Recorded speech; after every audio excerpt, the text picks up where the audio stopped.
This is our 6th live and in-person inspiration session for 2025, specially created by the Elevate team, ensuring that the Elevate community receives the most valuable and impactful tools, resources, and inspiration.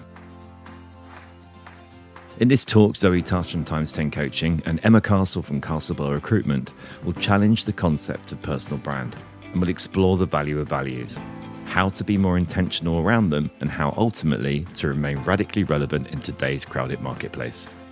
The presentation referred to in this session can be downloaded from the show notes. This podcast was recorded at Protein Studios in Shoreditch with a live audience. Please welcome Zoe and Emma.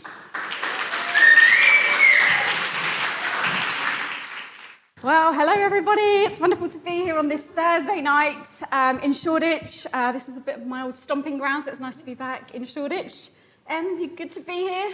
Really happy. A joy and an honour. My friend Zoe Tuffs here. We met during lockdown 2020, and while we were sort of thinking about this talk tonight and the content, I just thought it really is our values that brought us together. Thank you, Dan Keane of the Elevate community. He put us in touch originally. And throughout that period, we had some really challenging public speaking situations. We had to run Zoom platforms, we were trying to help clients, we were trying to help candidates, and we would literally sit there in the waiting room at the beginning going, oh God, there's someone in there. And then it would be like, okay, well that's good, that's better than no people in there. And then it would build and build, and we'd be like, oh my God, there's 40 people in there. So cutting a long story short, really, those values that were in play there were definitely some humour. We just had to make ourselves laugh to get through all the stress of that. Courage, because we really were quite scared about running those sessions, but also trust, like we've always got each other's backs. And so that's definitely why I'm here today. I don't think I'd do it with anyone else. Yeah, I think Max referred to us once as the Ant and Dec of the events world. And, I think I'm not sure who I am. I think because I'm the short one, I'm Dec and you're Ant. Love that. So there we go. That. Well, tonight we've got a bumper session, but before, there's lots of new faces here, but some lovely old faces too, and familiar faces. So if it's your first Elevate session, put your hand up. Very, very warm welcome. It's really amazing that you've stepped out, come and joined us tonight. Really hope we can give you something valuable. And to those familiar faces, it's always lovely to see you. I don't think I ever come into a space where I get so many hugs. So I'm already feeling quite bruised by all of these hugs. And I'm looking forward to a few hugs after our talk. So what have we got in store for you tonight? Well, we are going to spend 45 minutes. You are going to be getting involved, just a little warning. But we're going to explore the value of values. And really that all-important part about values is about increasing your visibility, accelerating your growth, and really driving a stronger sense of happiness. Are you up for that? Sound good? Elevate is all about inspiring, informing, and empowering. And I really want you to think about how you can do work that is of the highest value, how you can be your best self in the workplace. As Elizabeth mentioned, this industry requires a lot of us. It takes a lot from us. It's high octane, it's fast paced, it's high stress.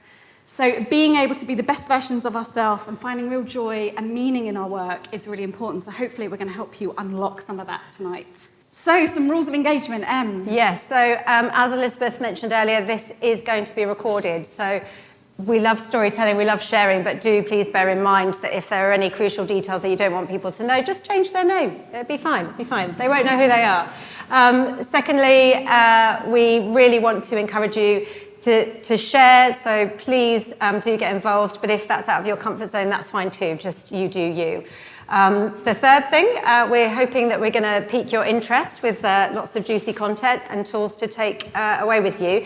But if there's something that we've only scratched the surface and you want to know more, do just let any of the Elevate team know, and we can revisit that and dig deeper on a subject around that at a later date. Cool. Let's get started. We're going to do a Q&A at the end as well, so there'll be plenty of time for you to ask questions. Right. So we're going deep. Well, we've got a thought-provoking question. We don't want you to overthink it. There's a drink in it for whoever wants to answer it. But let's go for it. What makes you tick? Can anyone answer that straight off the bat? What makes you tick? Anybody willing? Pressure. Was that you, Amanda? Yes. People? Anything else? Do you want to come up here? Come on up. Challenge. Creative thinking. Solving problems. Anyone else? Curiosity. Great. Some really good examples. Fun. Yes. Yeah, we all have a bit of fun, Yeah. or you wouldn't be here.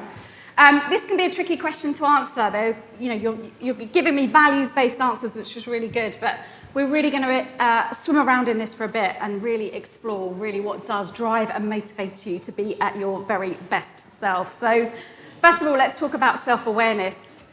A question for you: how would you rate your level of self-awareness? So, on a score of 0 to 10, 10 is I've got really exceptional levels of self-awareness. Hands up if you're an 8 or above. You really know yourself.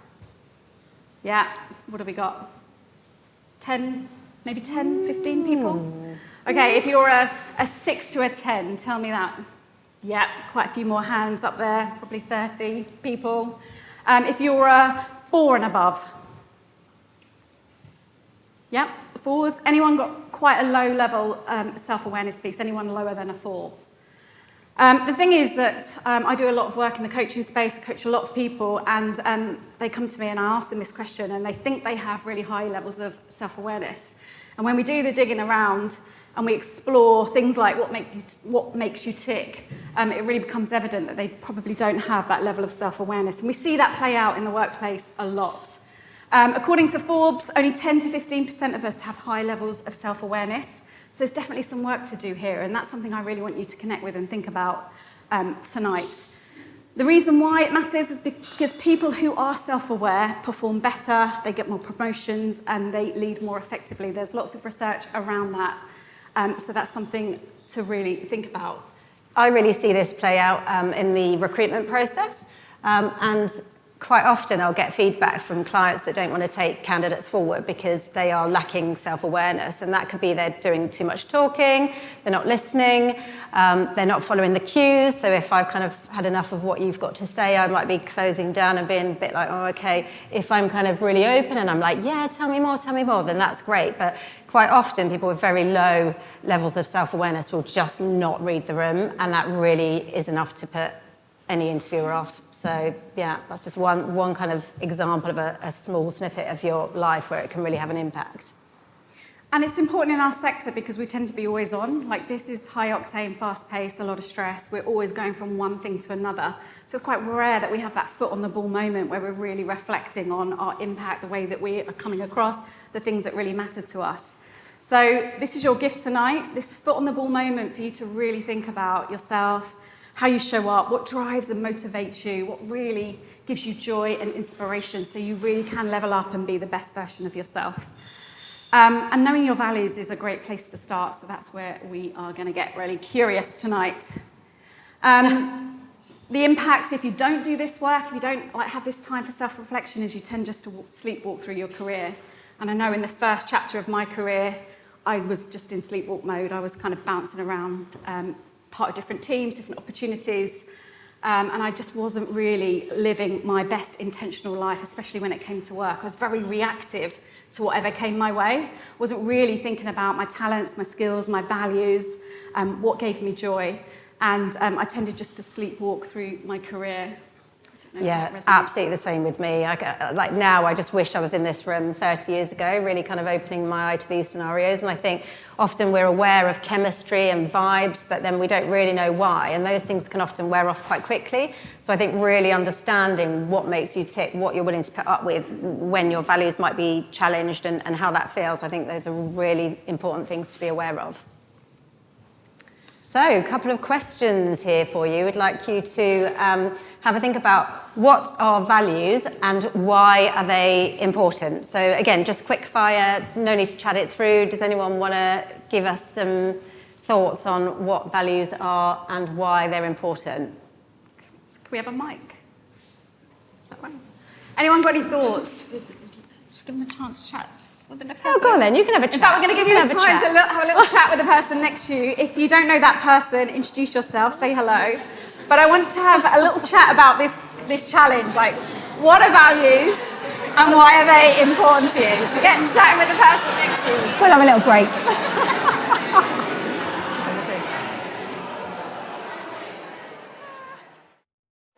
Tell me, anyone prepared to tell me what you reflected on in that little bit of chit-chat? We've got some fun. Got a bit of a mic runner here. Hi. Ayla. If you want to just say your name, just say Hi guys, my name's Ayla. I'm on the new Gen cohort for this. I've got my little notepad here, so I wrote down my answer. I said that values are objectives that build the systems which help you navigate your life. And since they're the foundation for your worldview, it's important for you to understand them by understanding yourself, so you know where your life is headed and how to grow into your optimum person. Ayla is amazing. Love it. Ayla, that's amazing. Love that. Love that. That is why we love the new gen. Right there, just smashed it. Fantastic. Ayla, what I loved there, what you said was like it's a compass, isn't it? It gives you direction in your life, and that's a really important part of knowing your values. When you're really in touch with your values, you tend to make really good decisions because you're making values-based decisions. You really understand yourself. Any other thoughts on or reflections on that conversation? Got some here. We were trying to make the difference between a principle and a value, and we said the value you can't lie. Whereas I think a principle, you could bend someone's principles, but a value is like you know to your core that you are either aligned or misaligned with that value. Yes. That was, our differential. Yeah, Isn't that's it a really good funny, we observation. touch our heart space, don't we? We're talking about values. Yeah, well, it's right in our like, gut. if it's aligned with your values, it feels energetic, and if it's not, it feels like disingenuine. Love that. Yeah, it's non-negotiable, isn't it? I think that's the thing. And sometimes, I mean, I have a really strong fairness gene, but I hate conflict. So sometimes if I feel like my fairness gene has to, go forth and multiply, the conflict thing makes that really exhausting for me. But the fairness gene always wins because it's not negotiable, whereas the conflict I will have and I will get over it and then move on. But yeah, I know exactly what you mean. There is a difference. Okay, we're going to give you a little of a textbook definition, but Ayla and Sam have nailed it. Like, they don't need us. A values definition are principles or standards of behaviours. I like to think of them as our belief system. It's our belief system or judgment of what is important. And our values comes from our conditioning. Our conditioning is the way that we learn behaviours in our formative years.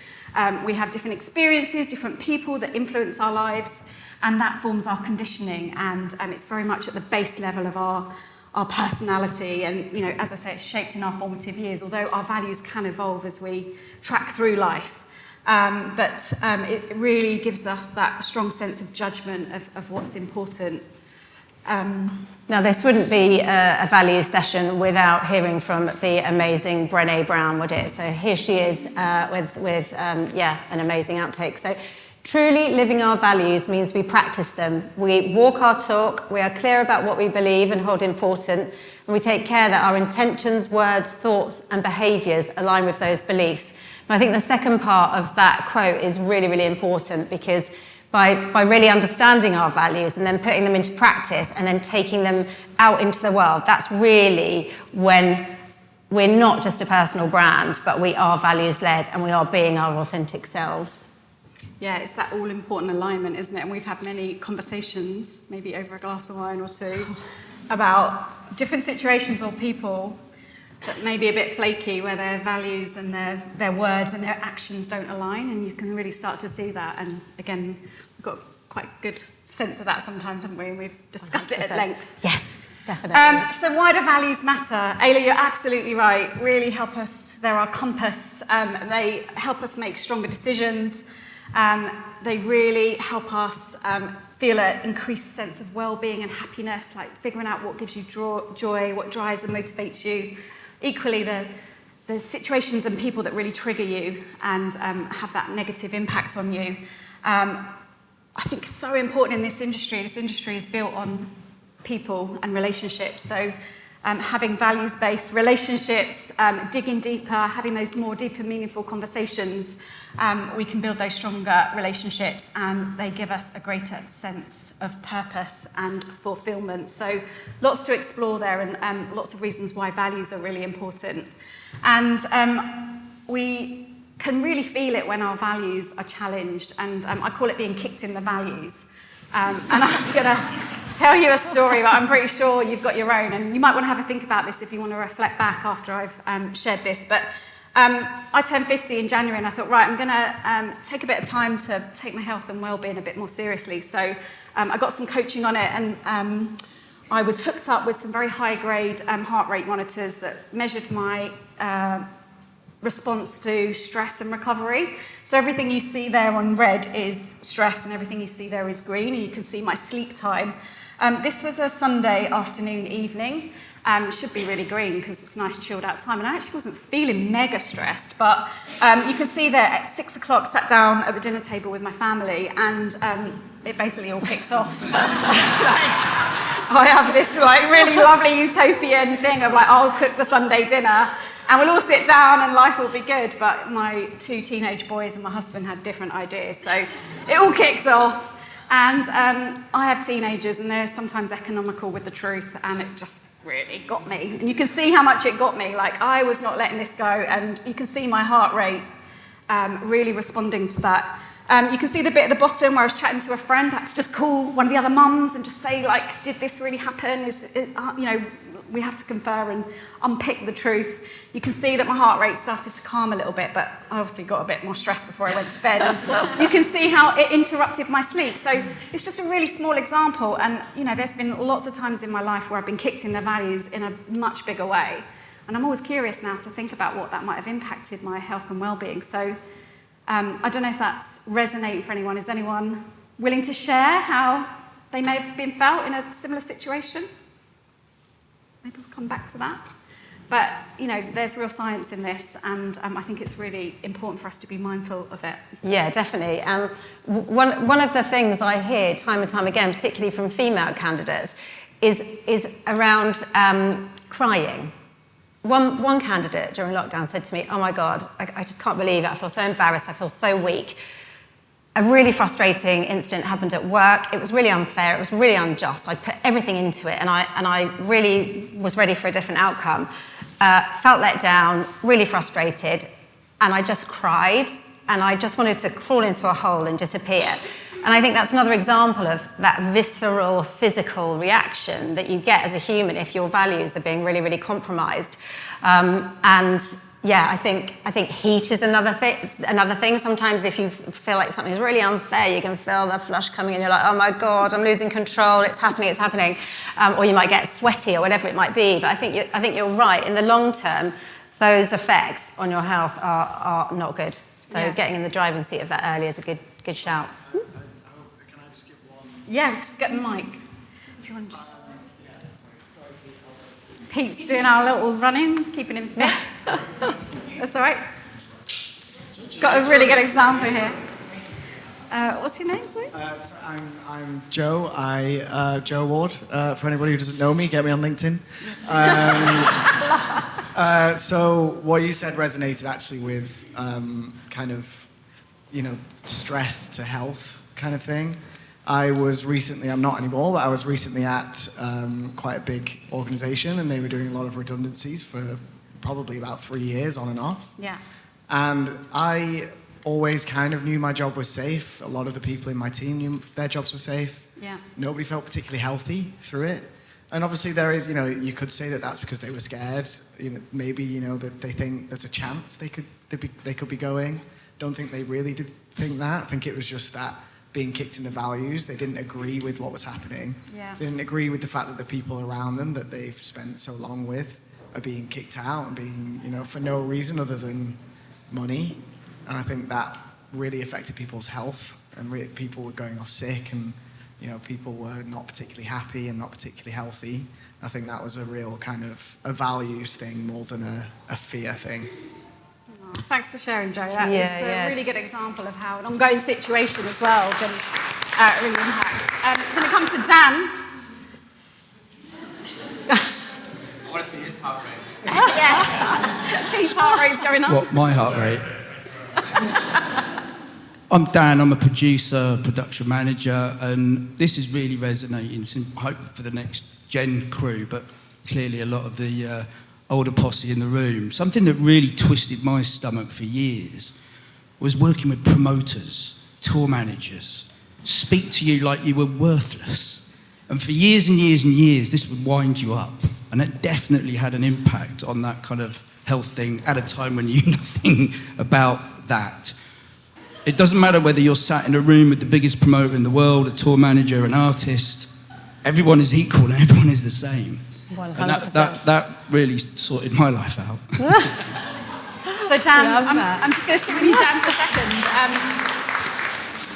Do you think one of your values is equality then? Do you think that was what was being played there? Yeah. Yeah, I guess, due to my circumstances, if you like, you expect or hope people will behave in a certain way. When they don't, rather than getting worked up about it, you learn how to deal with it. And especially when you're dealing with really toxic people, rather than try and challenge it and beat it, you form your own ways of dealing with it, I guess. Yeah. Hands up if that's resonating. Is that resonating? Yeah. Got quite a big show of hands here for the people on the podcast. So, some stats for you. Yeah, and so some people might think this is kind of marketing fluff. I mean, I'm quite a surface level person. Sometimes I'm like, oh, this stuff is really super deep. But the stats don't lie, and they're quite compelling. So 83% of employees who live their values at work report higher job satisfaction. 63% of consumers want to buy from companies with values that align with theirs. I think it's no longer about the what. What are you selling? What are you providing? It's now about the how and the why. Like, why are you doing it? How are you doing it? Are you being ethical? Do I want to buy from you? There's so much choice that consumers are now taking the power. Revenue growth is 4 times as likely to increase in companies with strong values-led culture. Now, when I was thinking about these stats, I was thinking about Disney as a company, creating happiness. Everybody that works at Disney wants to create joy, they should do, otherwise they should get out. But these are their values. They want to create joy, they want to create happiness. And how Disney have kind of managed this internally is that they call all of their employees cast members. So straight away, they're empowering them to feel the joy, to be part of the show, to really come up and show up at work every day and really, exude that happiness.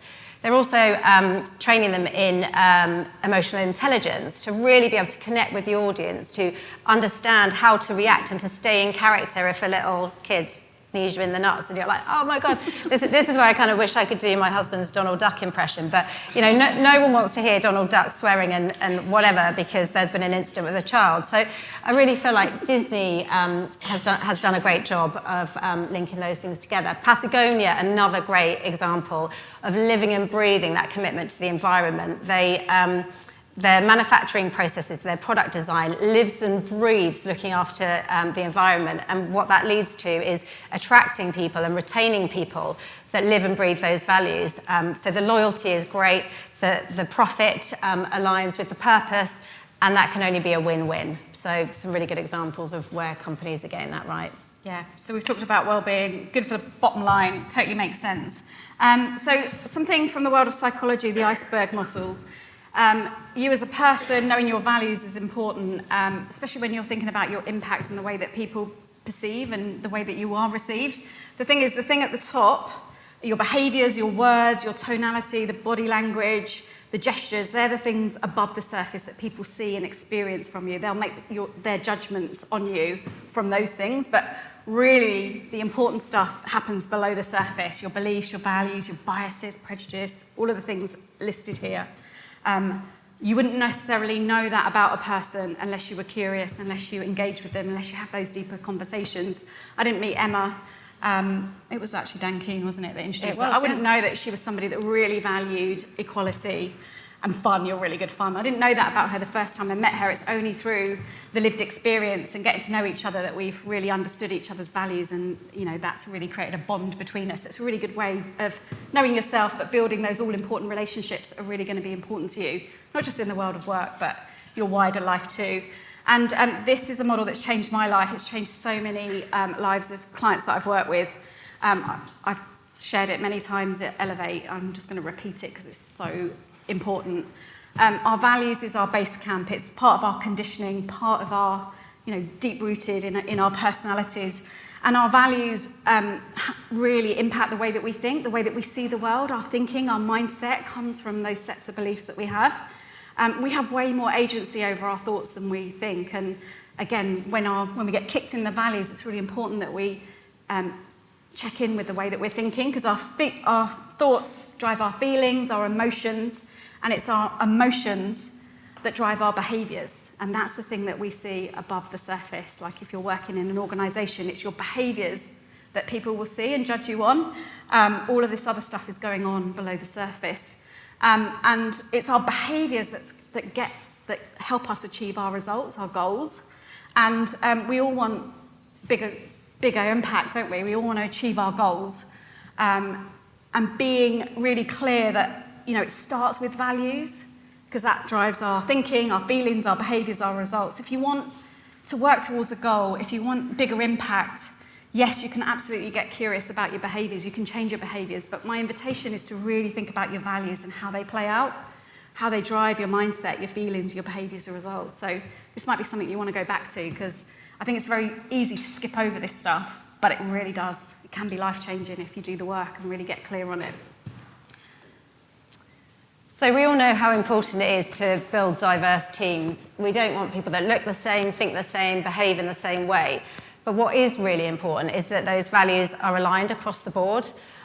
We've all worked in organisations, or well, maybe we haven't all, but I certainly have worked in organisations where, on the face of it, it looks great. You go to interview, they sell you the dream, and then you get in there and it's just not like that at all. And particularly in the B2B sector, it's just really important that human connection is there, that alignment is there. I mentioned Disney before. They smash this out of the park with the way that they train, the way that they live and breathe the employee experience. It just makes a massive difference to the end result. Those are the companies that are retaining their people and will go on to achieve great things. And we were saying earlier, sometimes you go into an organisation and, you meet whoever on reception, or the first person you meet, you just sometimes get a vibration, don't you, in the room, like it's, is this the kind of place that I could see myself in? Sometimes it feels like it's really intangible, but it's just a feeling that you get that you found your tribe, that this is a place where you could show up and do your best work and thrive. And you do a lot of, oh yeah, oh my God, me too. Like you can just really feel it when it's right, can't you? Whether that's on a date, wherever that is. I'm a bit obsessed with the synergy between dating and work matches, but anyway, maybe that's another talk. Maybe that's my future life.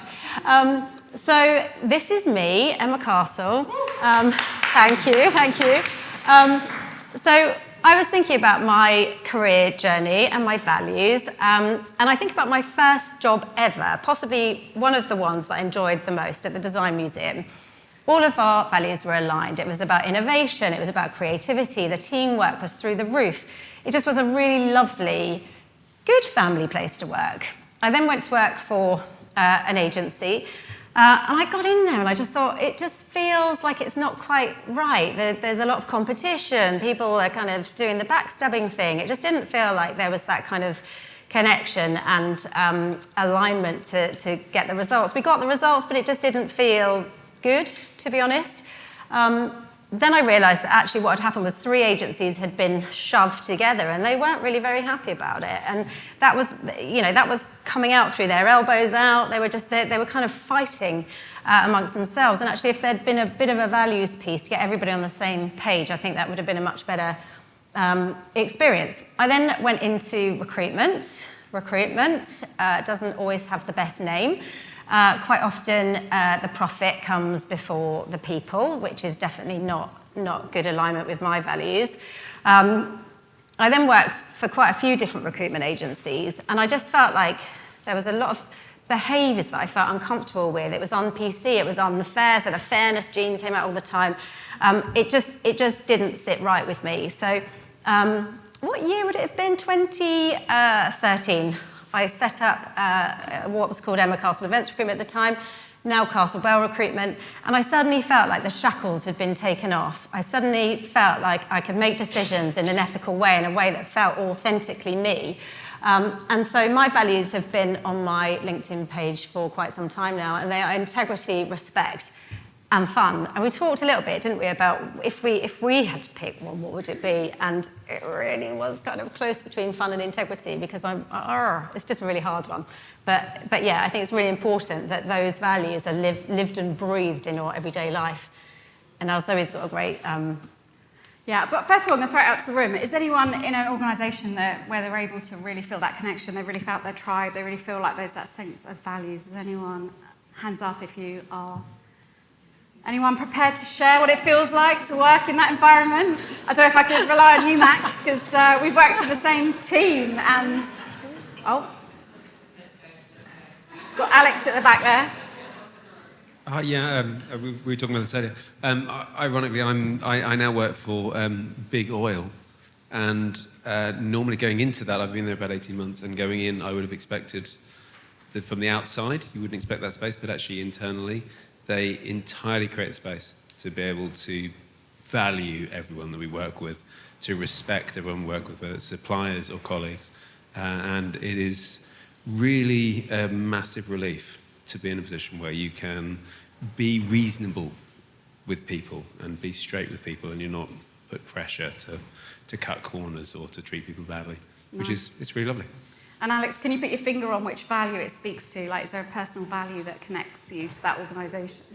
I think there's the fairness, and it's allowing people to be able to show how good they are, despite what their background is, and that's really lovely to be around. Max, you prepared to share? Bring the mic to... I'm interested to hear what Max... I'm always interested to hear what Max has got to say. Well, that's because you helped with our values. But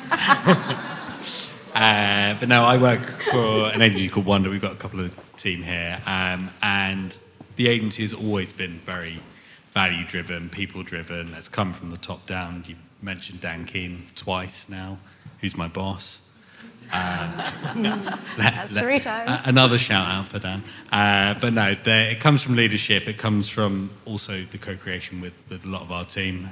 We went through a big process of launching and embedding those, and it's really, really made a big difference. I think the one value that stands out for me is we have each other's backs always, and that's something that we live and breathe all the time, and you can feel it.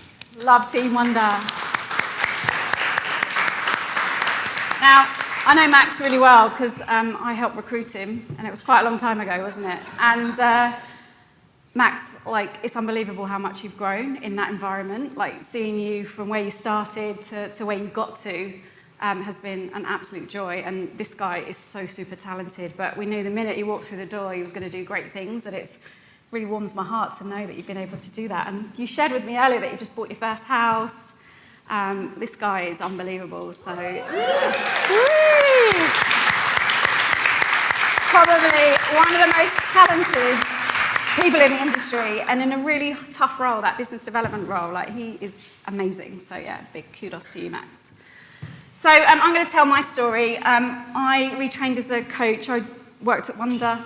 They booted me out in 2019. Well, actually, Ben Turner didn't kick me out. He was like, I know you want to go and do your own thing, so with my blessing, go and do it. And we went out for lunch. He's like, it's time for you to do your thing, Zoe. So off I went.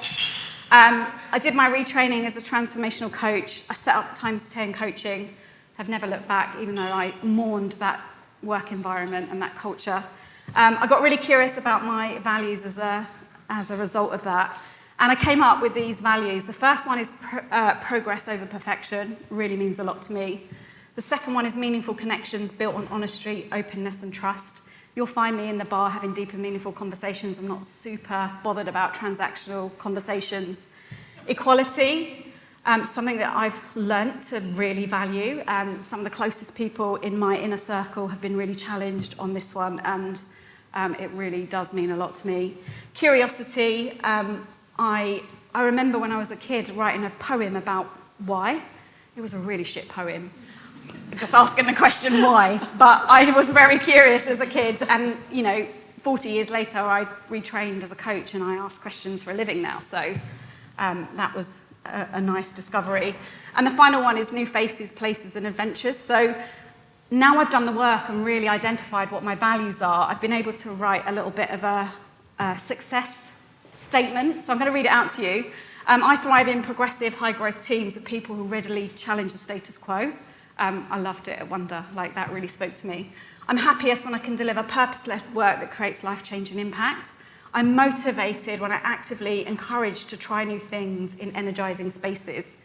And I show up as my best self when I can lead in an ego-free, equitable culture with teammates who embrace radical candor without the superficial bullshit or unfounded hype.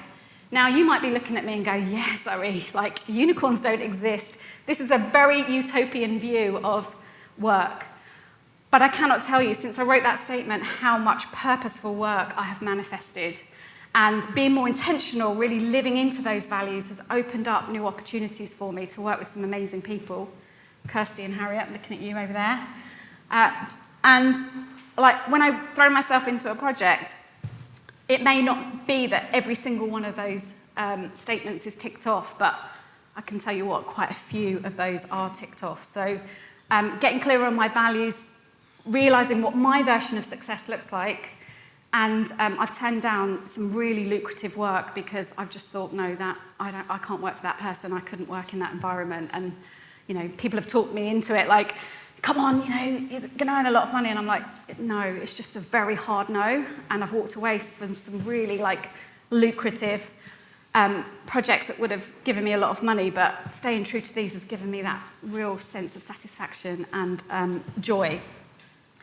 So that one value that I spoke about, progression over perfection, this is my trump value. This is something that really, really speaks to me. The word progression really stays in my mind. And the reason that it does is because I learnt this from my mum. So my mum was born in post-war Britain. My granddad was a German prisoner of war, and my nan was in the Land Army. And actually my mum's moving house, and over the weekend we read some letters from the two of them, and their story was absolutely incredible. My mum had quite a tricky upbringing because her dad was German. She got quite badly bullied at school. And she had my brother when she was 15, so you can see her there on the left when she was 15, and you can see her there on the right with me. I'm the third of 4 children. And my mum's lived a remarkable life, despite that challenge that she had in her early years. And she always taught us that you don't have to have everything laid out. You don't need to have a perfect scenario to be able to progress in life. You just have to find your way through. You have to have a determination and tenacity. So that progression over perfection has really stuck with me, and it's really helped me navigate some really tricky situations in my life. And I literally bring it back to one word, like progression. That is the word that kind of sticks in my mind, and I really am intentional about it. So every interaction that I go into, every conversation, I have the word progression in my mind. And when I'm going into an interaction, I want people to know that I'm a progressive person. I'm part of Elevate because I love the joy of helping people progress. So I really have this single word running through my mind when I'm interacting, and it's really helped me in the world of work. You'll see it on the front of my LinkedIn. Again, I want people to know that I'm a progressive person, so I celebrate it. And you'll see it on the first page of my CV. I'm driven to create progressive workplace cultures where people and business can grow together. So this word progression really sticks with me. And it's opened doors for me, and it's something that I really want you to think about. We're going to get you to do a bit of an exercise. We were talking about this earlier, weren't we, about age and being progressive. And I was saying that I have a 21-year-old nephew who has never, ever sent me anything techie or new or cool, whereas Zoe, she sends me all the latest tech stuff. She's literally all over it. And I think that it's really clever the way that you've sort of woven this into all of your comms, because yeah, you absolutely are that. And I think we can get trapped in perfectionism, and that's dangerous because, you know, no one's perfect. You know, you were talking about the dude that does all those, you know, human things. But yeah, everyone is human, no one is perfect. And actually, if you can push through that and aim for one value, then that's brilliant. Which leads us to the question. So, throwing this out to the room. We actually are this time, aren't we? We are, yeah. So what is one personal value that is non-negotiable in your life? Again, turn to your neighbour, new friend, whoever it is, and have a chat through this one. And how does it add value in your work? Good with the question? Able to access that? What is one non-negotiable value? You likely know that. We've got some things for you to think about. Prompts.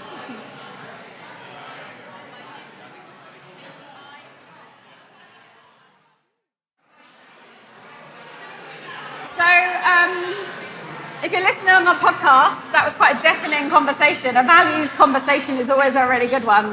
People really get into it. But for the people on the podcast, is anyone prepared to share what they discussed? Can I have the mic up here at the front? Blessing, you're doing the mic running. Let's give a round of applause. Go Blessing! Such style and grace as well. Do you want It's to amazing. introduce yourself? Hi, I'm Kelly Tors.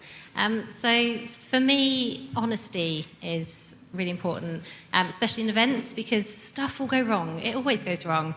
And if you lie about it, it'll get worse. Yeah. So you have to be honest with the client to a certain degree. And likewise, if the client's not happy about something, they need to be honest with you, or stuff's just going to get worse and worse. So I think, to a certain degree, honesty is very important. Yeah, thanks, Kelly. And really timely honesty is so important in the world of events, isn't it? Like being able to have the psychological safety to say, oh, this is going a bit Pete Tong and I might need some help. Some people really struggle with that and things can really unravel. So really important. And you can have the solution, but you still need to say, you know, this happened, but this is what we've done to fix it. Yeah.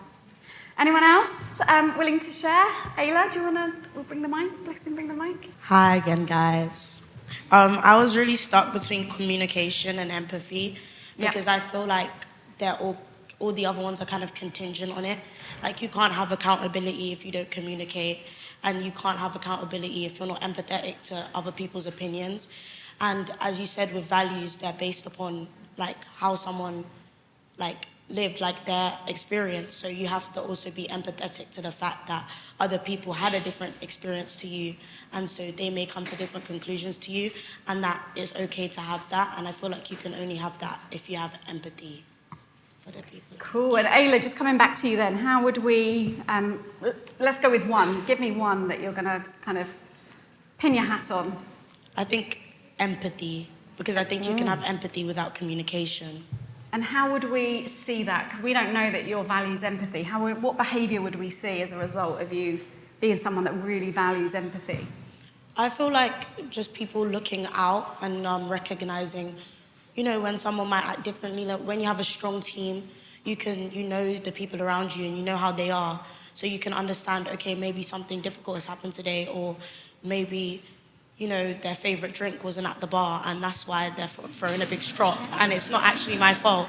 And even though it's not everyone's job to kind of like see why everyone does what they do, why they do what they do, is also, I think it's important to kind of be aware to the fact that sometimes to decenter your life around yourself and realise that everyone was put on earth the same way you were, and they deserve that same grace that you give yourself. Amazing, Ayla. Love that. Right, Ayla is somebody that has mastered the skill of empathy. She can recognise the needs of other people and be able to support them. That is an amazing skill to have in this crazy roller coaster ride industry that we're in. Time for one more? Yep, over here. Rebecca? The personal value for me that is a non-negotiable in events and just in life is respect. I believe that without respect, you have nothing, and especially in the events world, things can get really heated. But if you don't maintain your respect for other people, or people don't maintain their respect for you, then that is not a good person, because nobody is worthy of anything more than anyone else, and respect is key all the time. What would we see? What behaviour would we see from you, Rebecca? Because that's under the surface, that respect thing. What behaviour would I be able to notice from you? I mean, for me specifically, it's just like wherever I am, everybody deserves to have a voice and an opinion. And I try to not be quick to shut down anyone, no matter what they're saying, even if it's something that I don't agree with, because it's just the respect of letting people, be people and, speak. Yeah. Love that. Woo! Okay, one final piece of the puzzle then, because this is the real golden nugget. We've thought about that one value, we've thought about how it showed up at work. One final thing for you to think about, how can you leverage this value to amplify your visibility at work? I really want you to think creatively about how you can really lean into it in a really intentional way and leverage it to create opportunities, to create joy, to create a sense of purpose. I'm going to give you a minute or two to chat that one through with the person next to you. Think about how you can leverage it.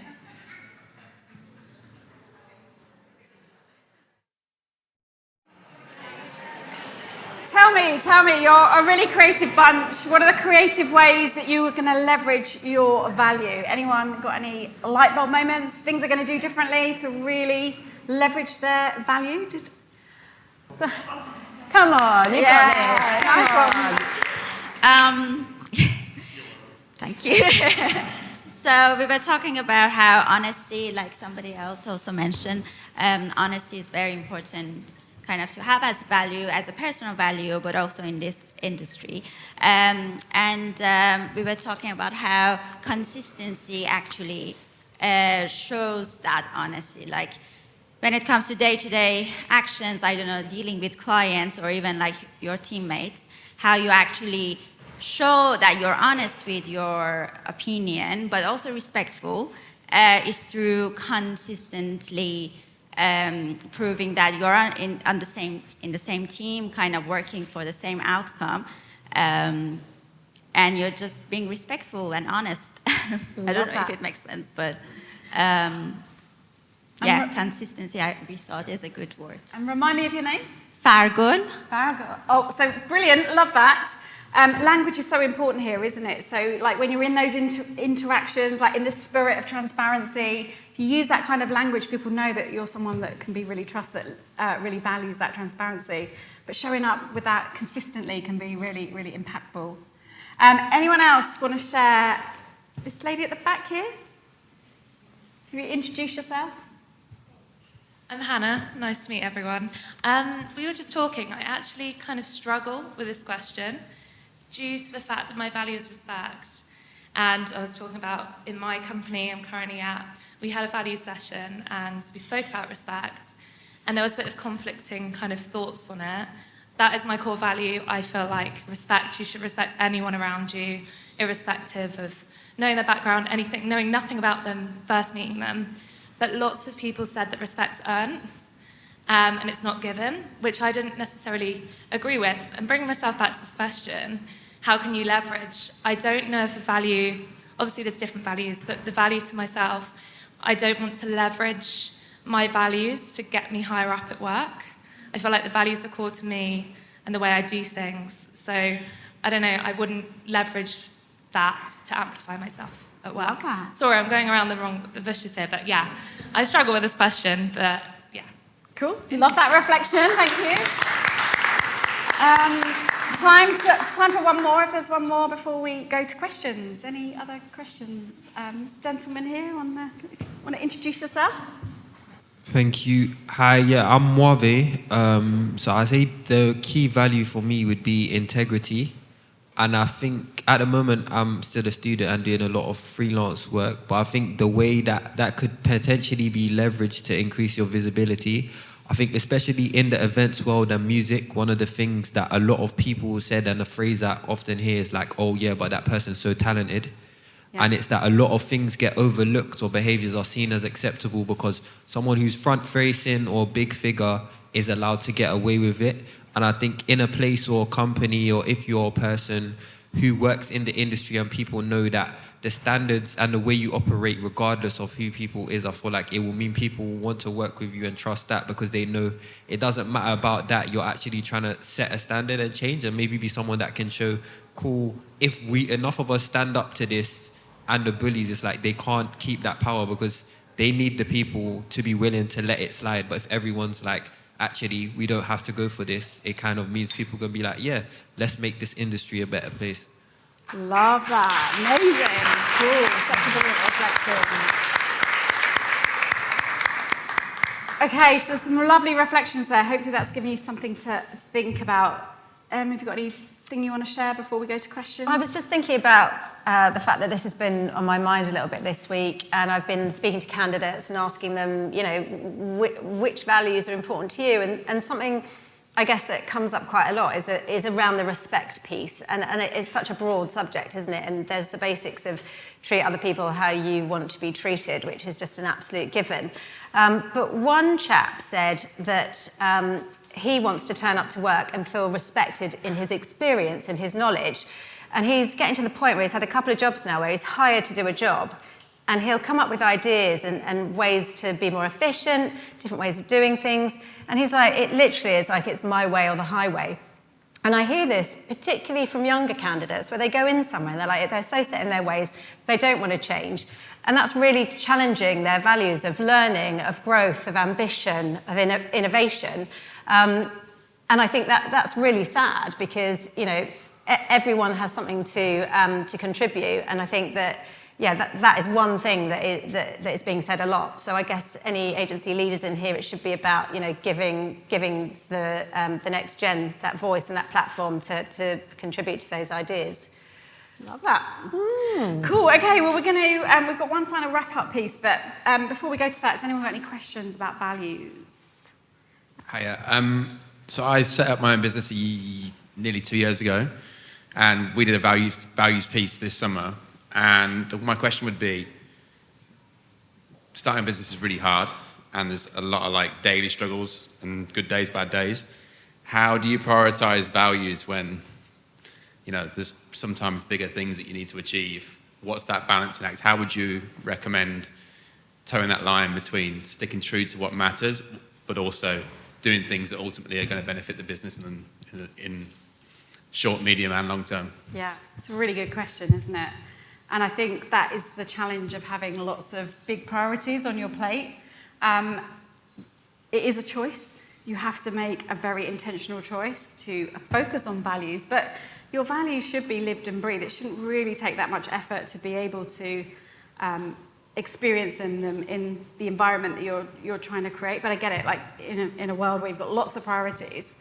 My suggestion is just to keep bringing them back into the conversation and making sure that, yes, you've gone through the values ideation process, but that's where the work starts. It's almost like the easy part is to sit in a room, create the environment where you come up with these amazing values. The real graft comes when you start to hold people accountable to that and you make decisions based on that. I'm not saying it's easy, but I see a lot of businesses with glossy websites and like really lovely crafted value statements, and then the lived experience is not the same for their clients or not the same for their employees. And you can really start to see where that will have a negative impact on the business, where the brand does not align with the lived experience. So I would definitely say it's a choice. It's not an easy choice, but it shouldn't take too much effort if you've got your values right. It should be very organic. I don't know if anyone is in the room that has done the values work and it's really succeeded, from any other organisations that could offer Sam some words of advice. Kirsty. Yeah. Come on, Kirsty.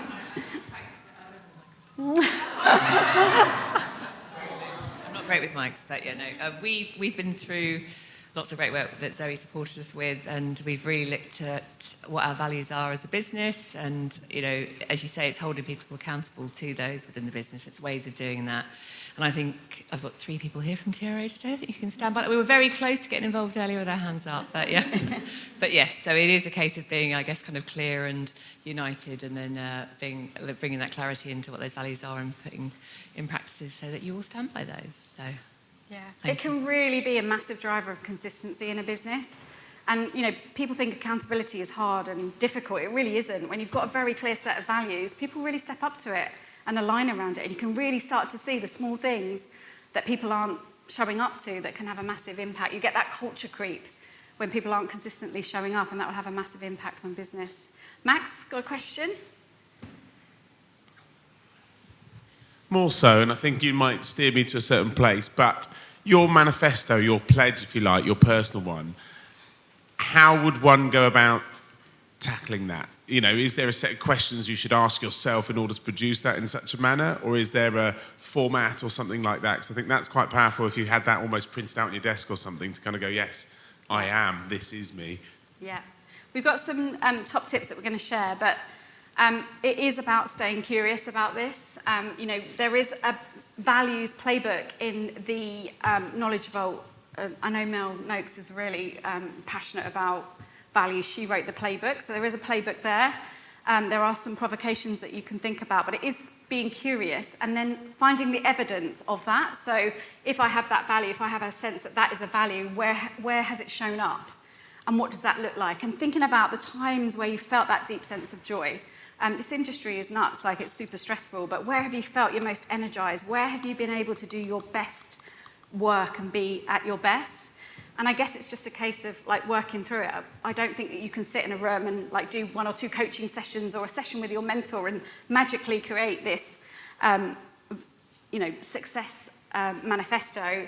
I think it takes a little bit of time to build it and look for those evidence points and then start to note down, oh, actually in this situation, I felt really great. In this situation, I was really triggered and my pilot light really started to come down. So it's equally about finding the situations that don't speak to you, as well as the ones that do. And I think it just takes a bit of time. Like maybe the invitation is to start getting curious about it and build that. And, maybe in 6 months' time, you might have a success criteria that really speaks to you. And you might want to evolve it and change it as well.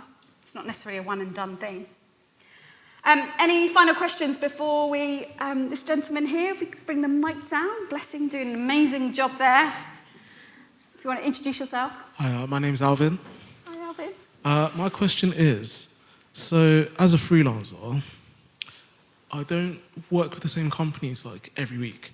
So say you've done your research on a company and you kind of realise that their values are somewhat different and your values aren't as, I wouldn't say important, but,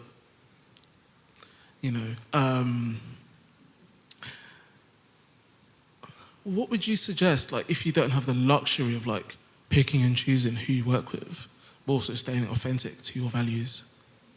Good question, Alvin. And I think this is a really interesting one for freelancers. Do you want to take this? Yeah, I mean, it is difficult, isn't it? And I was thinking about this with your question, Sam, in terms of the value piece, because, everyone wants to put people before profit, but without the profit, you can't have the people.